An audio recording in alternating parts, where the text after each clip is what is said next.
As sombras na casa da minha infância sempre guardaram segredos.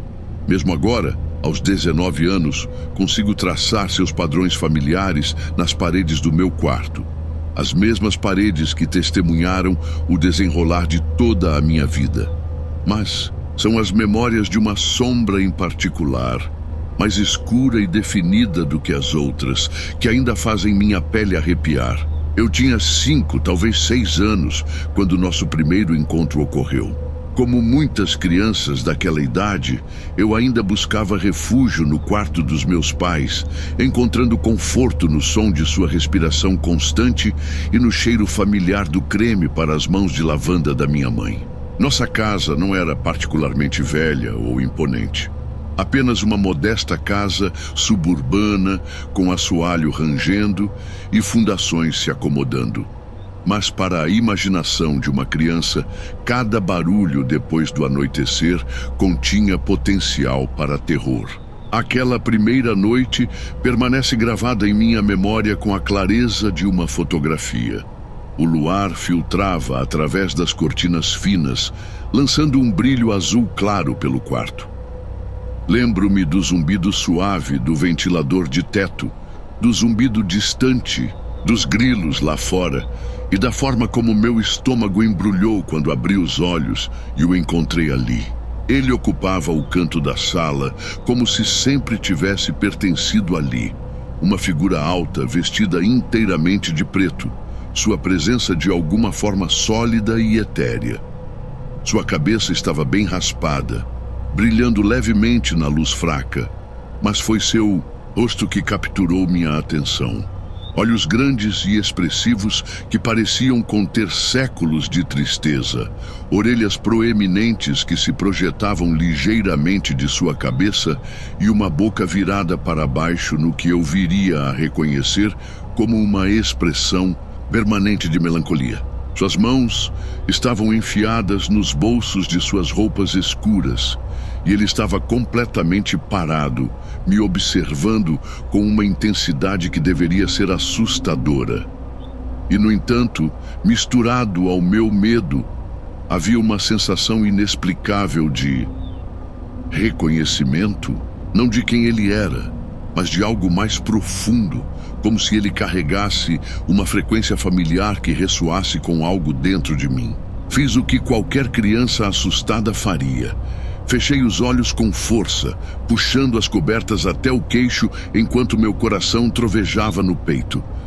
Contei até 10, depois 20, depois 50, desejando que ele desaparecesse. Quando finalmente reuni coragem para abrir os olhos novamente, ele havia se movido.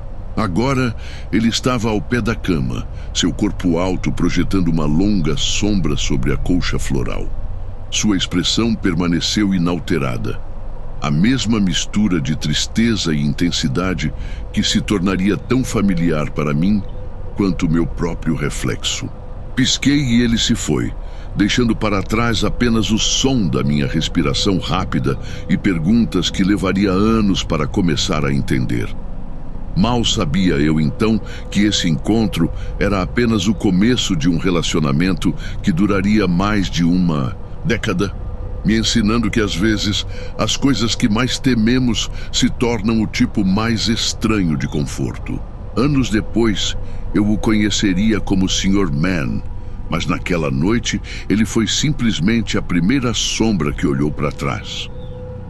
Com o passar dos anos, as visitas do Sr. Mann se estabeleceram em um ritmo quase previsível. 2 vezes por semana, tão regular quanto um relógio, ele aparecia no meu mundo. Aos 8 anos, finalmente dei a ele seu nome, uma designação infantil que de alguma forma pegou, apesar de sua simplicidade. O medo nunca desapareceu completamente, mas evoluiu para algo mais complexo, mais matizado, como a relação entre trovão e relâmpago, conectado, mas distinto. Mudar para meu próprio quarto às 9 foi um marco adiado por meus visitantes noturnos. A transição veio com seu próprio conjunto de ansiedades, mas o Sr. Mann seguiu. Sua presença uma constante estranha em meu mundo em mudança. Meus pais, Nunca pressionaram a questão da minha independência atrasada, mas eu podia ver a preocupação em seus olhares trocados, ouvi-la em suas conversas abafadas a portas fechadas. No meu próprio quarto, as visitas assumiram uma qualidade diferente. Sem as formas adormecidas dos meus pais por perto, cada encontro parecia mais íntimo, mais pessoal. Ele aparecia em lugares diferentes, às vezes perto da janela, onde o luar iluminava a curva de suas orelhas proeminentes, outras vezes perto da minha cômoda, seu reflexo visível no espelho mesmo quando eu não conseguia vê-lo diretamente. Sempre observando, sempre em silêncio, sempre com aquela mesma expressão de profunda tristeza que parecia se infiltrar no ar ao seu redor. A consistência de suas aparições se tornou quase reconfortante em sua previsibilidade. Segundas e quintas eram sua programação habitual, embora ocasionalmente ele me surpreendesse com uma visita inesperada. Comecei a notar padrões em seu comportamento, como ele parecia mais sólido em noites nubladas, como ele inclinava a cabeça levemente quando eu falava comigo mesmo enquanto fazia o dever de casa, como ele nunca aparecia quando eu estava doente ou particularmente chateado. O tempo avançou como sempre. Fiquei mais alto. Minha voz mudou. Meus interesses evoluíram de bonecos de ação para videogames e garotas. Mas o Sr. Mann permaneceu inalterado. Suas roupas pretas nunca variavam. Sua expressão nunca se elevava. Sua presença nunca vacilava. Até que, de repente, mudou. Aos 15 anos, a vida deu seu primeiro golpe real. Meu avô Sammy, que tinha sido tão constante na minha vida quanto o sol nascendo a cada manhã, faleceu após uma breve, mas brutal batalha contra o câncer. No meio dessa tristeza, percebi que algo mais havia mudado. O Sr. Mann havia desaparecido. O momento de sua partida despertou algo em mim, uma necessidade de finalmente compartilhar meu segredo. Nos dias difíceis após o funeral do meu avô, eu desmoronei e contei tudo à minha mãe. As palavras jorraram como uma represa se rompendo. Sobre a figura de preto que estava me visitando por quase uma década, sobre seus olhos tristes e orelhas grandes, sobre como ele havia desaparecido de repente quando o vovô Sammy morreu. A revelação desencadeou uma cadeia de eventos que eu deveria ter previsto. Minha mãe, com o rosto pálido de preocupação, agendou consultas com terapeutas e especialistas. Eu me sentei para fazer avaliações e avaliações, descrevendo o Sr. Mann repetidamente até que ele começou a soar como um personagem de uma história que outra pessoa me contou.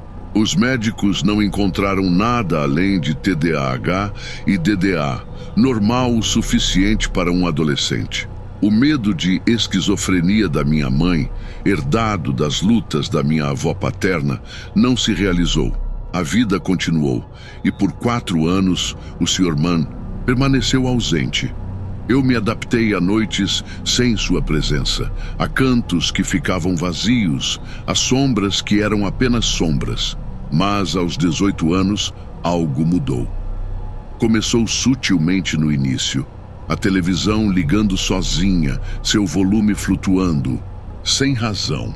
As portas abriam e fechavam quando ninguém estava perto delas. As dobradiças rangiam na casa vazia. Nossos animais de estimação se tornaram as primeiras testemunhas confiáveis do que estava acontecendo. Flower, nossa cadela normalmente calma, de repente ficava alerta, suas orelhas erguidas para a frente enquanto ela olhava atentamente para o corredor. Os gatos bufavam sem aviso, suas caudas se esticavam enquanto sibilavam para o ar vazio. Os passos eram os mais enervantes. Tarde da noite, eu os ouvia passando pelo meu quarto, a cadência familiar de alguém caminhando para o banheiro. Nas primeiras vezes, presumi que era meu pai, mas cada investigação revelou a mesma cena. Um corredor vazio, a porta do banheiro aberta, a luz apagada e meus pais dormindo profundamente em seu quarto. Então, 6 meses atrás, tudo mudou. O amanhecer estava apenas começando a rastejar pela minha janela, pintando o quarto em tons de cinza e rosa, quando ouvi minha porta se abrir. O som era familiar. O leve rangido das dobradiças, o suave roçar da madeira contra o carpete. Esperei que ela se fechasse novamente, presumindo que fosse meu pai me verificando como ele às vezes fazia. Mas a porta permaneceu aberta. Quando me virei para olhar, o tempo pareceu parar. Ali, espiando pela fresta da porta, estava uma silhueta que eu conhecia melhor do que minha própria sombra. O Sr. Mann havia retornado, mas algo estava diferente. Um chapéu agora estava sobre sua cabeça raspada familiar, mas aquelas orelhas e olhos inconfundíveis eram exatamente como eu me lembrava deles. Faz um tempo, senhor, ouvi-me dizer, as palavras surgindo antes que eu pudesse pensar melhor nelas. O silêncio que se seguiu pareceu se estender por uma eternidade, quebrado apenas pelo som suave dos pássaros matinais do lado de fora da minha janela. Então, pela primeira vez em todos os nossos anos de estranha companhia, ele falou. Sua voz era profunda e ressonante, como James Earl Jones lendo uma história de ninar, carregando calor e peso. Foi, não foi? Ele disse, um leve sorriso, brincando em suas feições geralmente solenes. Antes que eu pudesse responder, a porta se fechou com uma força que sacudiu a moldura, e ele se foi. Aquele encontro marcou o início de um novo capítulo em nosso relacionamento em comum. A atividade na casa aumentou, tornando-se impossível de ignorar. Até meu pai, que sempre foi a voz pragmática da razão em nossa família, começou a reconhecer que algo incomum estava acontecendo. Na semana passada, durante um café na mesa da cozinha, ele finalmente se abriu sobre suas próprias experiências. Os sussurros que ele ouviu no escuro, os passos que não tinham explicação. Agora, enquanto continuo meus estudos universitários, enquanto moro em casa, me encontro em um estranho lugar de aceitação. A casa que conheci durante toda a minha vida guarda mais do que apenas memórias. Ela guarda uma presença que, à sua maneira, me viu crescer. O Sr. Mann, com seus olhos tristes e roupas pretas, se tornou parte da minha história de vida, tanto quanto qualquer pessoa viva. Às vezes, tarde da noite, quando ouço aqueles passos familiares no corredor, me pergunto sobre a conexão entre seu desaparecimento e a morte do meu avô, sobre por que ele escolheu retornar, sobre o que o mantém aqui. Mas talvez algumas perguntas não sejam feitas para serem respondidas. Talvez existam algumas relações nos espaços entre a compreensão e a incerteza, entre o medo e a familiaridade, entre o mundo que podemos explicar e aquele que só podemos experimentar. O que eu sei é o seguinte: em um mundo que muda constantemente, há algo estranhamente reconfortante em ter um guardião que desafia explicações, que cuidou de mim desde a infância, que desapareceu quando eu precisava crescer por conta própria e que retornou quando eu estava pronta para enfrentá-lo, não como uma criança assustada, mas como alguém que podia olhar para aqueles olhos tristes e dizer: faz um tempo. A casa anja ao meu redor enquanto escrevo isso, e em algum lugar nas sombras sei que ele está ouvindo. A criança assustada que antes se escondia sob as cobertas se tornou alguém que entende que nem todas as coisas assustadoras são feitas para nos aterrorizar. Às vezes, elas são feitas para nos lembrar que o mundo é maior, mais estranho e mais maravilhoso do que poderíamos imaginar. E às vezes, se tivermos muita sorte, elas falam de volta.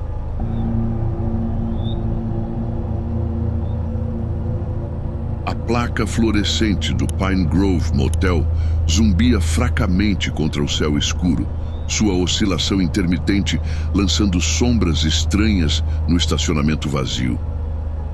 Sarah Martinez, a proprietária, torcia as mãos nervosamente enquanto me contava aquela noite fatídica. A maneira como seus olhos disparavam ao redor de seu pequeno escritório me fez questionar se ela estava com mais medo da história em si ou das memórias que ela trazia à tona. Eu tinha visto minha cota de almas perturbadas durante meus 2 anos como missionário nesta pequena cidade, mas algo no comportamento de Sarah fez minha pele formigar. A maneira como ela se inclinou para frente, sua voz quase um sussurro, como se tivesse medo de que as próprias paredes pudessem estar ouvindo. Era apenas mais uma terça-feira. Ela começou, seus dedos distraidamente traçando as bordas gastas de seu calendário de mesa.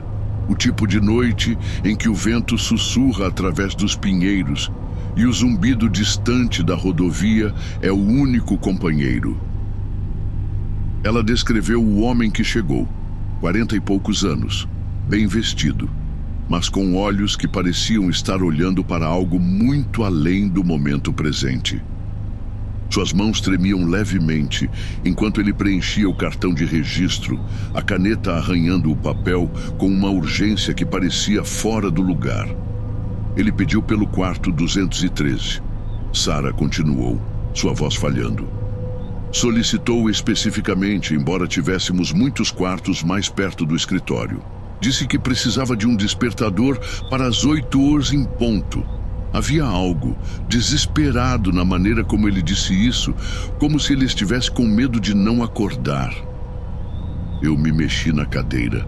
Meu crachá de missionário de repente pareceu mais pesado contra meu peito. Como a missionária líder em nosso grupo, eu havia lidado com inúmeras histórias de ocorrências sobrenaturais, cada uma delas explicada pela lógica e pela razão. Mas a história de Sarah era diferente.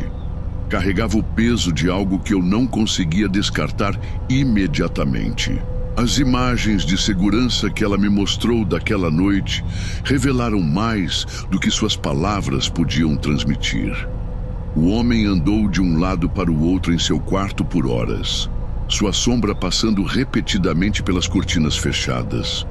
Por volta das 3 da manhã, os movimentos se tornaram mais erráticos, mais desesperados. Então, às 4h17 da manhã, eles pararam completamente. O que aconteceu naquelas horas finais mudaria o quarto 213 para sempre. Mas nenhum de nós poderia ter previsto o quão profunda seria a escuridão, ou como ela desafiaria tudo o que eu pensava, que sabia sobre fé, medo e a tênue linha entre o mundo que vemos e aquele que fingimos não existir. A descoberta do corpo foi apenas o começo. A voz de Sarah tremeu enquanto ela descrevia a abertura da porta na manhã seguinte, a chave mestra ainda quente em sua mão. A cena que a saudou desafiava uma descrição simples. Não era apenas o sangue que a tornava horrível, mas a natureza deliberada de tudo. O homem havia transformado seus momentos finais em uma obra de arte macabra, sua dor pintada em todas as superfícies do quarto 213. Ele usou seu próprio sangue para escrever algo atrás do suporte da TV. Sarah sussurrou, me mostrando as fotos que a polícia havia tirado. As palavras eram quase ilegíveis, borradas e desesperadas. Eles nunca me deixarão sair. A investigação revelou que seu nome era Michael Thorne, um ex-contador sem histórico de doença mental ou violência. Sua família alegou que ele estava agindo de forma estranha por semanas antes de seu desaparecimento, falando sobre algo o seguindo. Mas foi o que aconteceu depois que o quarto foi limpo e reaberto que realmente começou a perturbar a todos. Os primeiros hóspedes, um jovem casal em lua de mel, duraram apenas uma noite. Eles reclamaram de sons estranhos vindos da TV, sussurros e estática, mesmo quando estava desligada. A noiva jurou que acordou e encontrou todos os seus pertences reorganizados, embora seu marido não tivesse visto nada. Os incidentes aumentaram a cada novo hóspede. Um caixeiro viajante relatou que acordou e encontrou o conteúdo de sua pasta espalhado pelo chão, papéis dispostos em padrões bizarros. Uma mãe e seus 2 filhos fugiram no meio da noite, depois que seu filho mais novo alegou que o homem atrás da TV continuou chamando seu nome. As experiências da equipe de limpeza foram ainda mais perturbadoras. Maria, a chefe da limpeza, me mostrou as queimaduras em forma de cruz que apareceram em seu pulso depois que ela tentou limpar sozinha atrás do suporte da TV. Parecia que alguém estava me observando, ela explicou, com os olhos fixos no chão. Não apenas observando, esperando. O ar ficou tão frio que eu conseguia ver minha respiração no meio do verão. Outros funcionários relataram experiências semelhantes. Pontos frios inexplicáveis, mau funcionamento de dispositivos eletrônicos e uma sensação persistente de estar sendo seguido. Um trabalhador da manutenção pediu demissão na hora. Após alegar ter visto o reflexo de um homem na tela da TV, um homem que não estava lá quando ele se virou. A investigação do Departamento de Polícia Local não revelou nada de concreto, mas seu relatório observou várias descobertas incomuns. A temperatura da sala registrou consistentemente 15 graus mais fria do que o resto do prédio, mesmo após várias inspeções de HVAC. Equipamentos eletrônicos colocados na sala ficariam sem energia em poucas horas, independentemente do tipo de bateria ou nível de carga. O dia do exorcismo chegou com um frio fora de época no ar. As objeções dos meus colegas missionários ainda ecoavam em meus ouvidos. Eles achavam tolice tentar isso tão perto da data da minha partida, mas algo no desespero de Sarah me comoveu. Apesar do meu ceticismo sobre fenômenos sobrenaturais, não conseguia me livrar da sensação de que a sala 213 continha algo que precisava ser confrontado. Entramos na sala ao anoitecer, armados apenas com nossa fé e as ferramentas tradicionais de bênção. O ar lá dentro parecia espesso, quase resistente à nossa presença.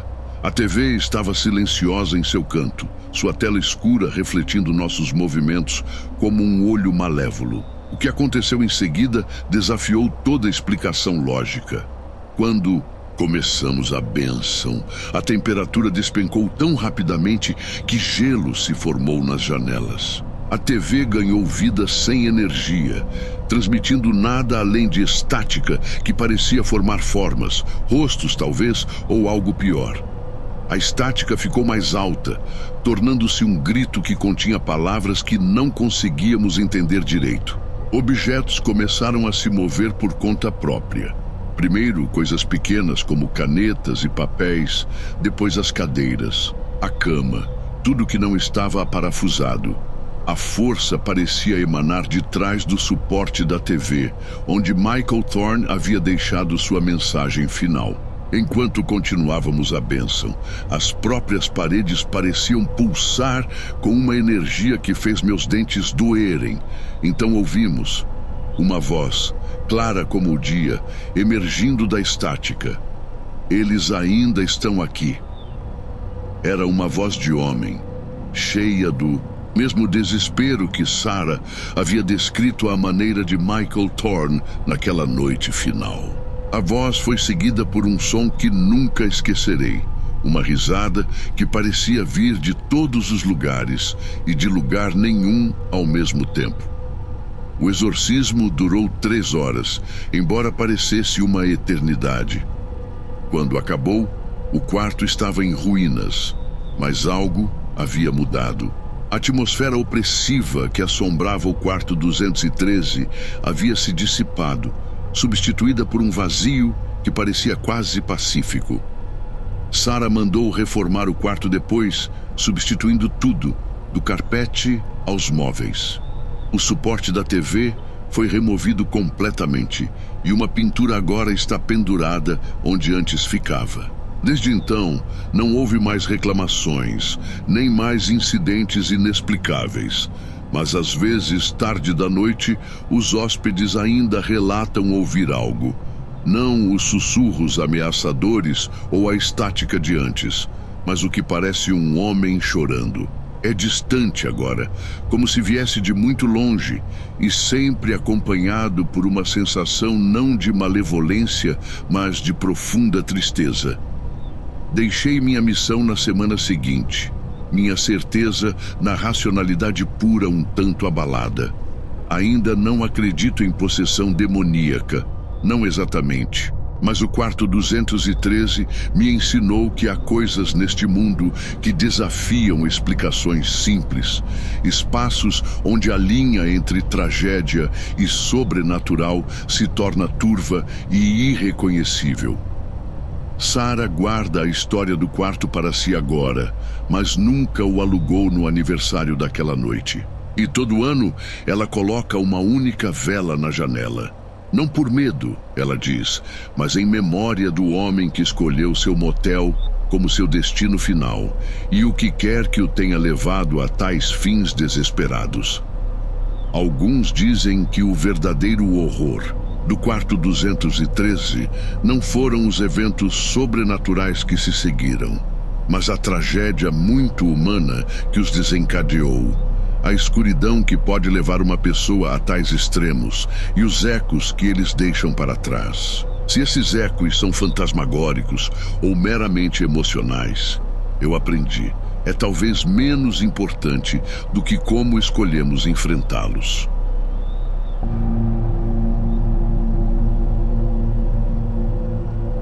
As ruas antigas de Takatiho pareciam sussurrar a cada passo que eu dava. Meus passos ecoando contra caminhos de pedra desgastados que testemunharam milhares de anos de história. Como um ateu agnóstico na casa dos 20 e poucos anos, eu nunca tinha pensado muito no sobrenatural. Os mitos e lendas que cobriam esta pequena cidade na ilha de Kyushu, histórias de deuses e espíritos, particularmente o conto da caverna de Amaterasu, eram apenas isso para mim, histórias destinadas a cativar turistas e preservar a herança cultural. O sol poente pintava o céu em roxos e laranjas profundos, enquanto meu amigo e eu vagávamos pela cidade. Nossas visitas anteriores ao templo nos deixaram com um agradável zumbido de saquê e admiração. O ar da noite carregava o doce aroma de incenso de santuários distantes, misturando-se ao aroma terroso das montanhas ao redor.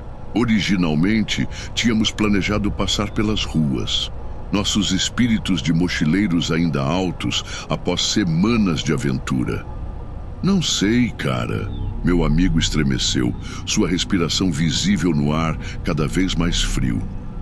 Talvez devêssemos encontrar um hotel? Sua sugestão rompeu minhas noções românticas de dormir sob as estrelas. Olhando para suas bochechas avermelhadas e ombros trêmulos, tive que admitir que ele tinha razão. Depois de vagar um pouco, nos encontramos diante de um modesto hotel de negócios. O prédio parecia ligeiramente inclinado, como se séculos de existência neste lugar místico o tivessem desgastado. A fachada estava desgastada, com tinta descascando em alguns lugares, revelando a madeira envelhecida por baixo. O interior do hotel combinava com o exterior em todos os aspectos importantes. A escada me lembrou algo saído de um filme soviético, pós-apocalíptico, cada degrau gemendo sob nosso peso conforme subíamos. Nosso quarto, quando finalmente chegamos, revelou-se um estudo sobre caos organizado. Alguns insetos correndo para cantos escuros na nossa entrada, papel de parede enrolado nas bordas e um odor distinto de mofo que falava de anos de ventilação mínima. A idosa estalajadeira, no entanto, possuía um calor que parecia em desacordo com a atmosfera decadente do edifício. Seu rosto enrugado se enrugou com boas-vindas genuínas, enquanto ela nos ajudava a nos acomodar. Seus movimentos deliberados e gentis, como alguém acostumado a lidar com coisas frágeis. Algo em seus olhos me fez pensar se ela sabia mais do que deixava transparecer sobre a história do edifício. Quando a noite caiu, decidimos explorar a cidade uma última vez. Tacatirro se transformava depois do anoitecer, com lanternas projetando longas sombras sobre pedras antigas, e o som distante de tambores cerimoniais ecoando pelos vales. Encontramos um pequeno izakaya escondido em um beco estreito, onde passamos horas bebendo e rindo, nossos espíritos subindo a cada rodada de cerveja. Voltando para o nosso quarto, continuamos nossa sessão de bebedeira com mais algumas cervejas, o álcool afastando qualquer preocupação sobre as condições do quarto. A lua havia nascido, lançando luz prateada pela janela e criando sombras estranhas que dançavam pelo chão de tatame. Quando a fadiga finalmente nos venceu, colocamos nossos futons lado a lado. Um arranjo tradicional japonês para dormir que parecia estranho e reconfortante. O sono veio rápido, mas não era para durar. Fui acordado por uma forte cutucada nas costas, a sensação familiar e de alguma forma errada. O quarto estava banhado pelo luar, cada detalhe nítido e claro na iluminação prateada. Rolei, minha mente ainda enevoada de sono e álcool, esperando ver o sorriso irritante do meu amigo. O que vi em vez disso fez meu sangue gelar. Meu amigo estava lá, sentado e olhando para mim. Mas algo estava terrivelmente errado. Ele estava sorrindo, sim, mas o sorriso estava errado. Muito largo, muito fixo, muito vazio. Tentei falar, minhas palavras saindo arrastadas e incertas. Mas ele continuou sorrindo, aquele sorriso impossível. A incorreção em seu rosto ficava mais aparente a cada segundo que passava, embora meu cérebro viciado em álcool não conseguisse entender o que estava errado. Então, ele começou a se deitar novamente, e foi quando eu vi. A figura não estava deitada em um futon, estava deitada em meu amigo. A forma, que parecia exatamente com ele, mas não podia ser ele, parecia se fundir com seu corpo adormecido, desaparecendo em sua barriga como água na areia. Porque ali, bem ao meu lado, estava o corpo real do meu amigo, respirando pacificamente, no sono. Fiquei ali congelado, minha mente correndo para processar o que eu tinha acabado de testemunhar. A parte racional do meu cérebro, a parte que sempre descartou histórias sobrenaturais como mero folclore, tentou desesperadamente encontrar uma explicação lógica. Talvez fosse o álcool, ou talvez um sonho mais vívido do que qualquer outro que eu já tivesse experimentado. Mas as repetidas cutucadas nas minhas costas durante o resto da noite serviram como lembretes persistentes de que algo inexplicável havia ocorrido. Quando o amanhecer surgiu em Tacatirro, pintando o céu em tons de rosa e azul claros, me peguei questionando tudo o que eu achava que sabia sobre a realidade. A terra antiga ao nosso redor, com sua mitologia profundamente enraizada e séculos de crenças espirituais, parecia assumir um significado diferente. O que quer que eu tenha encontrado naquele quarto de hotel sujo abalou meu ceticismo até o âmago. Meu amigo, surpreendentemente alegre na manhã seguinte, não se lembrava dos eventos da noite. Enquanto fazíamos as malas e nos preparávamos para sair, chamei a atenção do estalajadeiro. Havia algo em seu sorriso conhecedor que me fez pensar se ela já tinha visto expressões semelhantes de confusão nos rostos de outros hóspedes ao longo dos anos. Nesta cidade antiga, onde as fronteiras entre os mundos pareciam um pouco mais tênues, talvez tais encontros não fossem tão incomuns quanto se poderia pensar. A experiência deixou uma marca indelével em minha psique. Embora eu não tenha abandonado meu ceticismo completamente, Takahiro me ensinou que algumas coisas desafiam a explicação racional. Às vezes, em lugares onde a história é tão profunda quanto as raízes das árvores antigas, o véu entre o conhecido e o desconhecido se torna permeável, deixando-nos questionar tudo o que acreditamos ser verdade.